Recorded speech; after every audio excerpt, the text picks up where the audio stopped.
So we were doing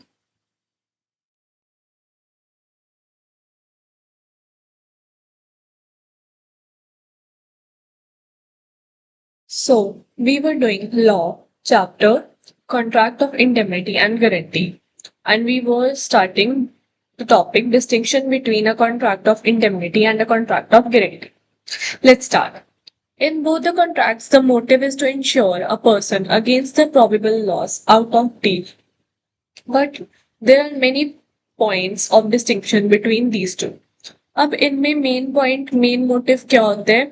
ensure करना person को कि उनका जो राइट है या जो उनका कोई लॉस है वो उनको ना देना पड़े. फॉर एग्जाम्पल हमने कॉन्ट्रैक्ट ऑफ इंडेमनिटी में मैंने आपको पिछली क्लास में भी थोड़ा थोड़ा सा बताया था कि लाइक कॉन्ट्रैक्ट ऑफ इंडेमनिटी में क्या होता है कि जैसे एक्स है एंड वाई है. एक्स अपना वाई को साइकिल देता है ठीक करने के लिए.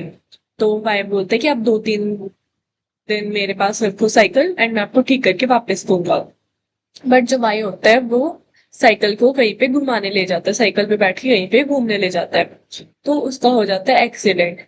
तो अब वो जो साइकिल थी वो एकदम खराब हो जाती है. तो वाई को बेयर करने पड़ेंगे सारे लॉसेस एक्स को, मतलब एक्स का जो भी नुकसान हुआ है, साइकिल जो टूटी है या कुछ भी ऐसा सच नुकसान हुआ है, तो वो वाई उसको देगा.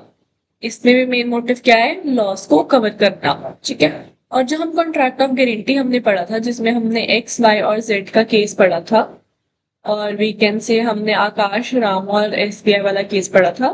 तो उसमें क्या था कि जो एक्स है या सॉरी जो वाई है वो कह रहा है जेड को कि आप एक्स को सामान लेने दो, अगर वो पे ना कर पाया तो मैं उसकी पे कर दूंगा.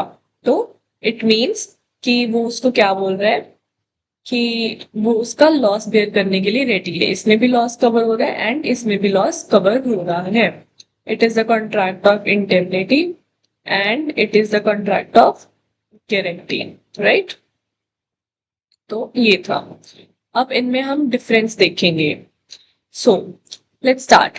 इन the contract of indemnity the liability of the indemnifier. हमने इंडेमनीफायर कौन होता है? जो पर्सन पैसे देता है, right? So the liability of the indemnifier is primary in nature, while in the guarantee the liability of surety is secondary in nature and arises only at the default of the principal debtor. So इसमें कौन है indemnifier? इसमें है, wait a second, इसमें ये है indemnifier क्योंकि ये लॉसेस को बेयर कर रहा है. तो वो क्या बोलते हैं कि प्राइमरी इसी की ड्यूटी बनती है, और कोई पार्टी तो है नहीं जो एक्स को आके उसके साइकिल के पैसे देगी. तो प्राइमरी ड्यूटी किसकी है? वाई की. अब इस केस में 3 पार्टीज हमने पढ़ी थी. कौन सी? पहला तो एक था क्रेडिटर, एक था श्योरिटी और एक था प्रिंसिपल डेटर. तो अब वो क्या बोलते हैं कि जो श्योरिटी है ना उसकी सेकेंडरी ड्यूटी बनती है, उसकी प्राइमरी नहीं है. प्राइमरी किसकी होगी? प्रिंसिपल डेटर की. क्योंकि वाई ने क्या बोला था कि अगर एक्स ना दे पाए तो मैं दूंगा. पहली किसकी बनती है? एक्स की. फिर दूसरी किसकी बनती है? श्योरिटी की. तो यही उन्होंने बताया कि यहाँ पे श्योरिटी की सेकेंडरी ड्यूटी बनती है. और उस केस में क्या था? ये जो इंडेमनीफायर था इसकी प्राइमरी ड्यूटी ही बनती बिकॉज इसमें कोई थर्ड पर्सन है ही नहीं. So this was the difference. Second is in the contract of indemnity there are two parties which is indemnifier and indemnity holder. हाँ जी, हमने देखा इसमें x and y 2 पार्टीज हैं. ये साइकिल, ठीक है. x and y 2 पार्टीज हैं, तो एक है इंडेमनीफायर और एक है indemnity holder. In the contract of guarantee there are 3 parties. Contract of guarantee में 3 पार्टीज होती हैं, creditor, principal debtor and surety. We have already seen creditor, principal debtor and surety. Third, in the contract of indemnity, the liability of the indemnifier only arises on the happening of the contingency. अगर ये cycle इसकी टूटी तो ही वो पैसे देगा, otherwise वो कोई भी लॉस बेयर नहीं करेगा. जबकि कॉन्ट्रैक्ट ऑफ गारंटी में क्या होता है कि एग्जिस्टिंग डेट है या ड्यूटी परफॉर्म अभी नहीं हुई वो गारंटी करता है श्योरिटी. उसमें क्या है कि अगर इन बाय चांस कुछ हुआ, बट इसमें क्या है कि अगर उसने नहीं दिए तो उसको देने ही पड़ेंगे पैसे, श्योरिटी को पैसे देने ही पड़ेंगे, श्योरिटी को लॉस कवर करना ही पड़ेगा। In the contract of guarantee where the surety discharges a debt payable by the principal debtor to the creditor कि ऑन सच। अब इसमें क्या होता है कॉन्ट्रैक्ट ऑफ गारंटी में, जो श्योरिटी होता है वो किसके बदले पैसे देता है, प्रिंसिपल डेटर के। पहली लाइन में तो उन्होंने यही बोला है, surety discharges debt payable by the principal debtor to the creditor, ठीक है। He on such a payment can proceed against the principal debtor in his own right. अब इसमें कई बार हो सकता है कि जो बाई है वो बाद में प्रिंसिपल डेटर को बोले, एक्स को बोले कि अच्छा चलो अब मैंने आपके पैसे मतलब आपके बिहाफ पे दे दिए, अब मेरे को जरूरत है, या थोड़े दिन बाद वो कह सकता है कि चलो आप अब मेरे को रिटर्न कर दो पैसे। इसमें चांसेस हैं, but in the case of contract of indemnity, indemnifier जो है वो can not sue the third party in his own name, must bring the suit in name of the indemnified. अब इसमें जो इंडेमनीफायर है, जिससे गलती हुई है, जिसको भरपाई करनी पड़ेगी, वो किसी और बंदे को नहीं बोल सकता, उसको खुद ही लॉस बेयर करना पड़ेगा, right. A contract of indemnity is for the reimbursement of a loss, while the contract of guarantee is security. अब contract of indemnity में क्या था, बाय उसको क्योंकि उसके साइकिल खराब होगी तो उसको पैसे रीइम्बर्स कर रहा है, उसको पैसे जो उसके बनते हैं लॉस के वो दे रहा है। बट गारंटी में क्या होता है, सिक्योरिटी होती है, उसमें ये नहीं होता कि उसके पैसे बनते हैं, बट वो सिक्योरिटी देता है कि अगर उसने नहीं दिए तो वो दे देगा। In the case of contract of indemnity, it is not necessary for the indemnifier to act at the request of indemnified. अब इसमें जो indemni like okay wait I'll show you again. अब इनमें हमने जो एक्स एंड वाई वाला case पढ़ा, अब इसमें वो कह रहे हैं कि जरूरी नहीं है कि जो इंडेमनीफाइड है वो रिक्वेस्ट करे कि आप मेरे को पैसे दो पैसे दो। जैसे इस केस में तो होता है ना कि जो एक्स है वो वाई को बोलेगा, लाइक हमने अगर आकाश और राम वाला आपने सुनाओ, तो उसमें आकाश अगर बोल देगा कि भैया प्लीज मेरे को मेरे श्योरिटी एक्ट कर दो, भैया प्लीज मेरे पैसे पे कर देना, तो वो हो सकता है। But in the case of X and Y ये चीज पॉसिबल नहीं है। सो वो क्या बोल रहे हैं, whereas in the case of guarantee it is necessary surety should give guarantee on the request of the debtor। अगर आकाश बोलेगा भैया प्लीज आप एसबीआई को बोल दो ना कि मेरे को लोन दे दे, तो वो दे देगा। In the contract of indemnity there is only one original and dependent contract between the indemnifier and the indemnified। जो कॉन्ट्रैक्ट ऑफ इंडेमनिटी होता है उसमें सिर्फ एक ही कॉन्ट्रैक्ट बनता है दो लोगों के बीच में।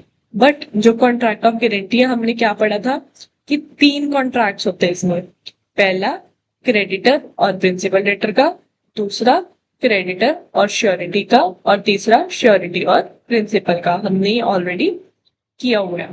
पहले किसका किसका होगा, एक्स और जेड का, फिर किसका किसका होगा, वाई और जेड का, फिर किसका होगा, एक्स और वाई का। अगर आपने पिछला लेक्चर देखा होगा तो आपको ये चीज क्लियर होगी। And it's very important to watch the first lecture so that कि आपको इसमें अच्छे से समझ आए। All the parties in the contract of guarantee must be competent to contract. अब जो इंडेमनिटी है उसमें दो ही पार्टीज होती है, इंडेमनीफाई होल्डर और इंडेमनीफायर, तो इन दोनों का कॉम्पिटेंट होना बहुत ज्यादा जरूरी है। बट जो गारंटी वाला है कॉन्ट्रैक्ट ऑफ गारंटी, उसमें अगर बाय चांस जो प्रिंसिपल डेटर है वो माइनर निकल आया तो उसके पैसे कौन पे कर सकता है, श्योरिटी। तो इसमें जरूरी नहीं है कि जो प्रिंसिपल डेटर हो वो कॉम्पिटेंट हो। ऑफ गारंटी, गारंटी में be one of the various kinds. Guarantee बहुत सारे तरीके की हो सकती है। First one is absolute and conditional guarantee. An absolute guarantee is the one by which the guarantor unconditionally promises payment or the performance of the contract on the default of debtor। और जो conditional होती है is the guarantee on which is not enforceable immediately on the default of the principal debtor but some contingency other than default must happen। वो बोल रहे हैं कि जो एब्सोल्यूट है ना उसमें कोई भी कंडीशन नहीं होगी, दैट इज अनकंडीशनल। अगर जो प्रिंसिपल डेटर है उसने कोई भी डिफॉल्ट कर दिया, यानी कि वो पैसे ना दे पाया, तो उसी टाइम जो गारंटर होगा वो उसको पैसे दे देगा। बट कंडीशनल गारंटी ऐसी नहीं होती। कंडीशनल गारंटी में नाम से ही समझ में आ रहा है कि उसमें कंडीशंस लगेंगी, मतलब फिल नहीं होती तब तक जो गारंटर है वो पैसे नहीं देगा। जैसे हमने ऊपर देखा था ना, को श्योरिटी होगा, तो वो भी काइंड ऑफ कंडीशनल गारंटी बन सकती है कि अगर मेरे साथ कोई को श्योरिटी होगा तो ही मैं श्योरिटी बनूंगा, दैट इज कंडीशनल। तो जब तक वो कंडीशन नहीं लगेगी तब तक वो जो डिफॉल्ट है वो नहीं पूरा करेगा guarantor. Next is retrospective and prospective.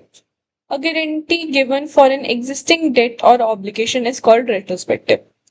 एक गारंटी जो होती है वो एग्जिस्टिंग डेट के लिए दी जाती है। जो अभी डेट खड़ा है ना, जो उधार अभी है, उसके लिए मैं गारंटी दे रही हूँ।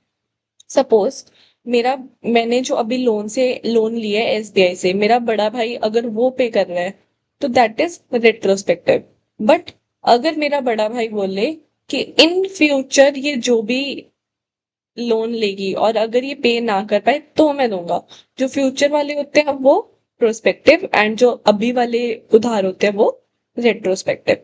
नेक्स्ट है जनरल एंड स्पेशल गारंटी। ये नाम से ही समझ में आ रहा है, अगर जनरली कोई गारंटी दी वो कर रहा है, एक्सेप्ट कर रहा है, इज जनरल गारंटी, एंड जो पर्सन के लिए हो that is special guarantee. So guarantee is one for the acceptance by the public. Generally ये एक्सेप्टेंस बाय द पब्लिक होती है, कोई भी इसको एक्सेप्ट कर सकता है। General promise to anyone accepting it would be answerable for debt in case of the failure of other person. Suppose मैंने बैंक से लोन लिया एंड कोई भी रैंडम बंदे ने आके बोल दिया कि अगर ये लोन ना चुका पाए तो मेरे से लेना, दैट इज जनरल। एंड अगर स्पेसिफिकली मेरे बड़े भाई ने बोला कि आप जो है इसका अगर ये लोन ना चुका है तो मैं दे दूंगा, so that is special guarantee. A special guarantee is the one which is addressed to a particular person who alone can take advantage of it, whom alone the guarantor can be responsible. यानी कि कोई भी एक जो special person है वो principal debtor हो सकता है और जो स्पेशल पर्सन है वो गारंटर हो सकता है। Next is limited and unlimited guarantee. अब जो लिमिटेड गारंटी है ना, मतलब नाम से समझ में आ रहा है कि लिमिट के लिए है, मतलब एक लिमिट के लिए, एक सिंगल ट्रांजेक्शन के लिए है। और अगर हम अनलिमिटेड देखें तो अनलिमिटेड हो सकती है कितने भी टाइम के लिए और कितने भी अमाउंट के लिए। अब जो उसने बोला कि एसबीआई को कि अगर ये इस बार का लोन ना चुका पाए तो मेरे से लेना, मतलब ये पर्टिकुलर 1 लाख का जो इसने लोन लिया है अगर ये ना चुका पाए तो मेरे से लेना। बट अगर मेरा बड़ा भाई बोले कि इन फ्यूचर इसको जितने लोन चाहिए आप दो, जितने अमाउंट के चाहिए आप दो, मैं हूं पूरा करने के लिए, that is unlimited guarantee. I hope आपको समझ में आ रहा होगा। Next is continuing guarantee. अब कॉन्टिन्यूइंग और अनलिमिटेड में आपको लगेगा कि दोनों सेम है, बट ये सेम नहीं है। Continuing means which extend to a series of transaction. ये एक्सटेंड करती है, मतलब जैसे मेरा बड़ा भाई बोल रहा है कि इसको कितनी भी देर के लिए ना लोन दे दो, ठीक है, कि मतलब ये जितनी बारी ले सकती है ना ये ले ले, मैं चुका दूंगा। Not limited to the single entry, ये सिंगल ट्रांजेक्शन पे लिमिटेड नहीं है। ऐसा नहीं है कि 1 लाख का लोन ले लिया बस मैं 1 लाख के लिए रिस्पॉन्सिबल हूँ। मेरा बड़ा भाई बोल रहा है कि इसको जितनी बारी भी लोन लेने ना, सॉरी, इसको जितनी बार भी लोन लेना ना आप इसको लेने दो और मैं रिस्पॉन्सिबल होऊंगा। And that is for indefinite time. मतलब यहाँ पे भी टाइम का कॉन्सेप्ट था, यहाँ पे भी टाइम का कॉन्सेप्ट है, बट डिफरेंस क्या है कि वहां पे ऊपर अनलिमिटेड में अमाउंट भी आ जाती है, इसमें अमाउंट नहीं आती। सो दैट इज वाई इसको हम क्या बोलते हैं, कॉन्टिन्यूइंग गारंटी, कि चलती जा रही है चलती जा रही है। It is the prospective in operation. अब ये प्रोस्पेक्टिव क्यों है, यानी कि ये जो हमने ऊपर प्रोस्पेक्टिव पढ़ा था ये इसके साथ, ये इसको प्रोस्पेक्टिव क्यों बोल रहे हैं, किस लाइक ओके, सो ये प्रोस्पेक्टिव इसलिए बोल रहे हैं बिकॉज फ्यूचर डेट है। कॉन्टिन्यूइंग मीन्स कि सपोज आज से शुरू हुआ और चलते ही जा रहा है चलते ही जा रहा है चलते ही जा रहा है, तो दैट इज वाई ये कॉन्टिन्यूइंग होता है। और इसको हम प्रोस्पेक्टिव भी बोल सकते हैं बिकॉज इसमें फ्यूचर डेट्स आ जाते हैं। I hope it's clear to you. So the essence of continuing guarantee is that it applies not only to a specific number of transactions but to any number of them and makes surely liable for the unpaid balance at the end of the guarantee. Specific number of transaction इसमें नहीं है, कितनी भी transactions हो सकती हैं.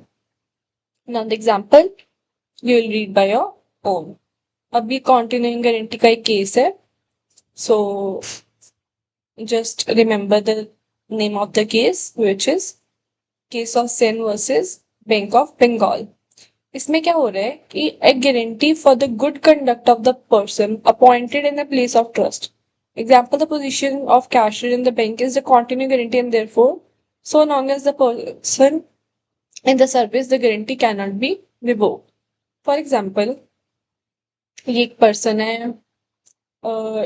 श्याम, एक person है राम और ये एक पर्सन है Mohan.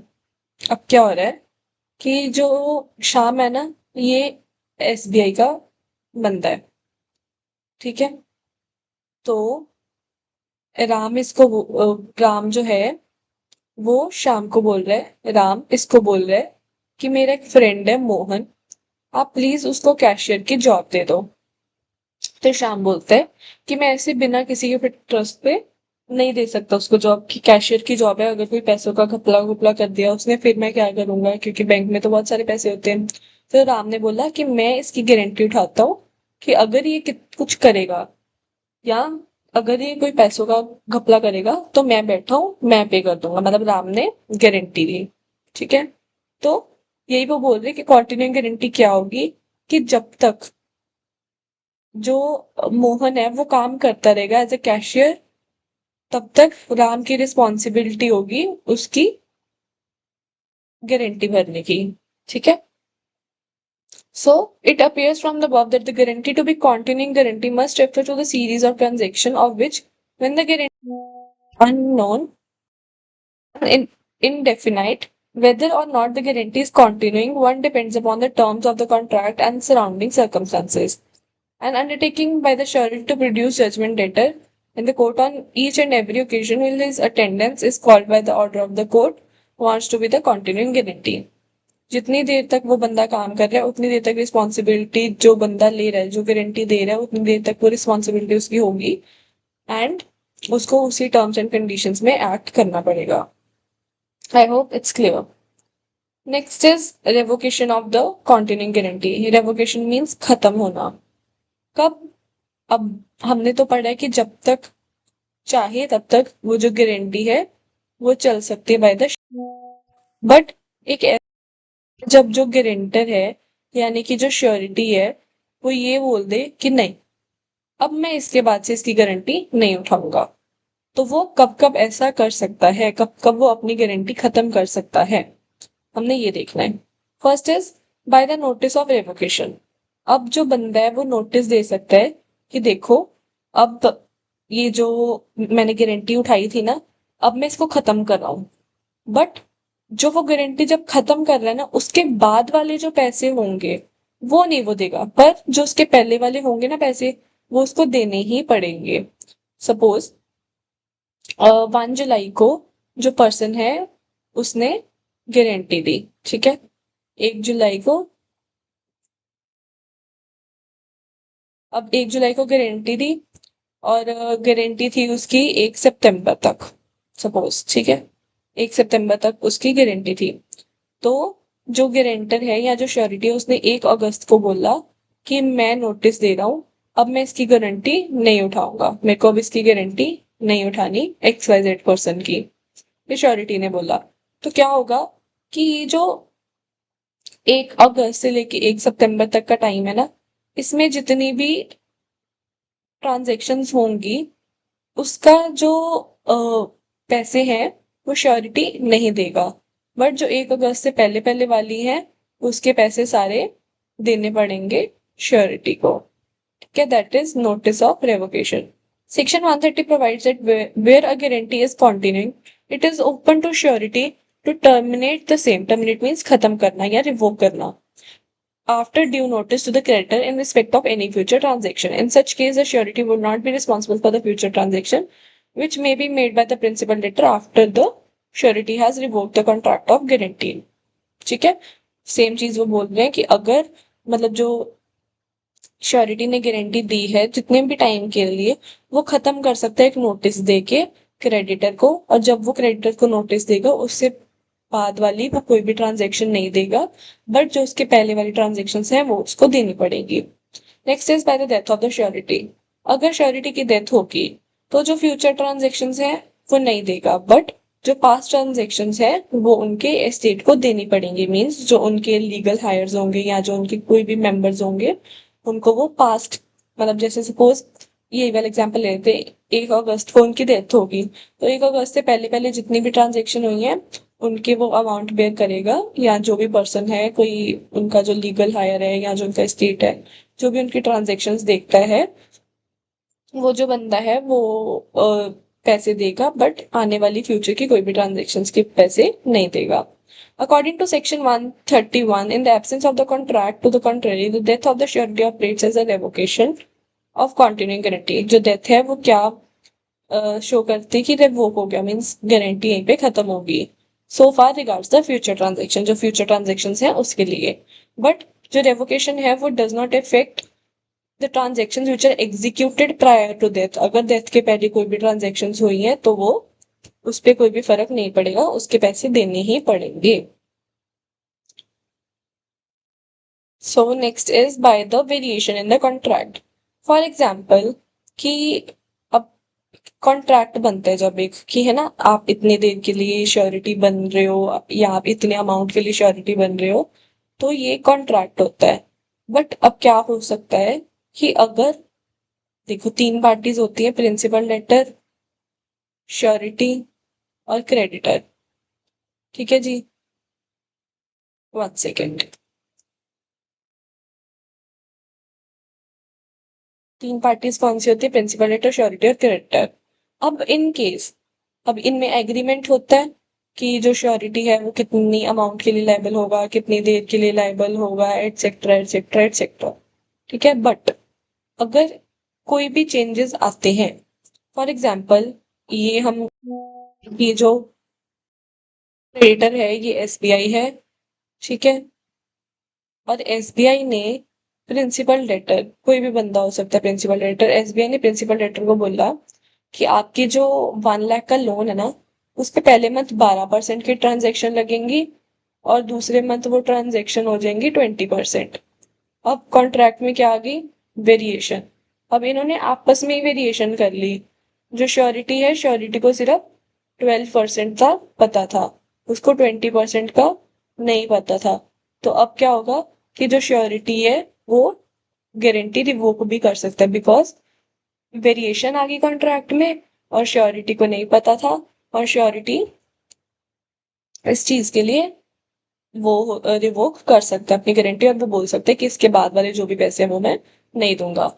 In any variation case being made in the terms of the contract of the guarantee between the creditor and the principal lender without the knowledge or the concurrence of the surety, the contract of guarantee is revoked। ये guarantee यहीं पे खत्म हो जाती है। Next is creditors act of omission. Okay, अब creditor के behalf से कोई गलती होगी या क्रेडिटर कुछ भूल गया। फॉर एग्जाम्पल ये था प्रिंसिपल लेटर, ये था क्रेडिटर और ये था श्योरिटी। अब क्या हुआ? ये है एसबीआई, ठीक है, ये है एसबीआई।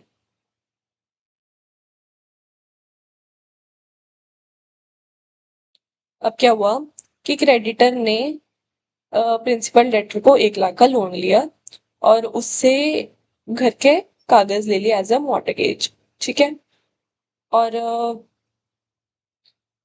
श्योरिटी आ गया। श्योरिटी बोलता है कि इसका जो 1 लाख का लोन है ना ये मैं आपको चुका दूंगा, इसके घर के जो पेपर है ना वो आप मेरे को दे दो, ठीक है।